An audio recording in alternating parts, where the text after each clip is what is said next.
Salut tout le monde! Alors aujourd'hui est sortie une application qu'on attendait depuis longtemps, donc c'est-à-dire depuis le 19 janvier 2013. C'est une application prévue pour iPhone, pour le fameux nouveau cloud, donc Mega. Donc Mega alias Mega Upload qui avait fermé le 19 janvier 2012. Donc comme je vous l'ai dit, depuis aujourd'hui il est disponible sur pour iOS. Avant il était déjà, mais c'était pas tout à fait ça. C'était plutôt on pouvait le mettre en tant que raccourci sur votre iPhone, mais c'était pas une application, enfin c'était pas aussi top. Donc, comme vous pouvez voir, elle est gratuite, naturellement. Ils mettent inclus à des achats intégrés, c'est sous-entendu, c'est si vous voulez plus de 50 gigas. Là, naturellement, vous devez payer.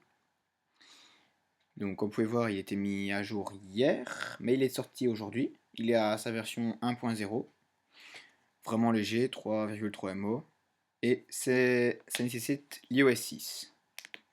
Donc la plupart des gens pourront l'installer. Et comme il nous dit ici, on dispose de 50 Go gratuitement. Alors, donc 50 Go de stockage en nuage et 1000 Go de bande passante par mois. Franchement, c'est ce qu'il faut. Enfin, c'est gratuit, c'est le top.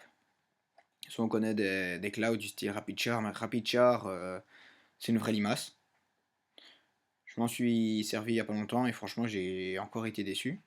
Tandis que là, Mega, bah, c'est ce qu'il y a de mieux. Alors, il y a aussi Dropbox, qui est assez connu. Mais Dropbox, vous avez que quelques gigas, et si vous faites quelques trucs, vous pouvez en avoir davantage, mais c'est pas top. Et ça nécessite des programmes, mais en gros, c'est la merde, c'est le cas de le dire. Tandis que Mega, l'application Mega, c'est vraiment le top. Donc là, vous voyez, je vais ajouter un fichier sur mon compte Mega, et vous allez voir à quelle rapidité il va venir se placer sur le cloud, et même à partir de quand mon iPhone va le remarquer. Donc on va réduire la page, ce serait pas plus mal, on va mettre ça là. Youp. Voilà, donc là c'est une photo que je viens déplacer directement sur la fenêtre, et le site va reconnaître automatiquement que c'est pour lui, et non afficher la photo avec le navigateur. Donc, hop. Donc là vous voyez, c'est une photo de 1,5 MO, en quelques secondes elle est déjà envoyée, et directement elle est déjà apparue sur mon iPhone. Alors la photo, pour la voir, il faut absolument la télécharger. Donc ça, à ce moment-là, quand vous cliquez dessus, ben hop, on peut voir la photo. Donc là, c'est une photo de mon iPhone. En fait, je cherchais à me faire un mini trépied. Sur internet, il coûte une fortune pour les iPhones. Alors qu'en fin de compte, un peu d'élastique, ça suffit. Mais sinon, je filme avec un appareil photo réflexe d'habitude. Donc là, vous voyez, ici, vous avez un petit suivi. Donc vous faites suivant.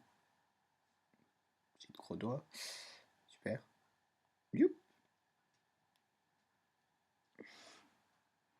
Bon, l'application en est en 1.0. Donc peut-être pour ça que j'ai des petits soucis. Super. Bon, on reteste la dernière fois. Donc vous voyez ici, vous avez sauvegarder hors ligne.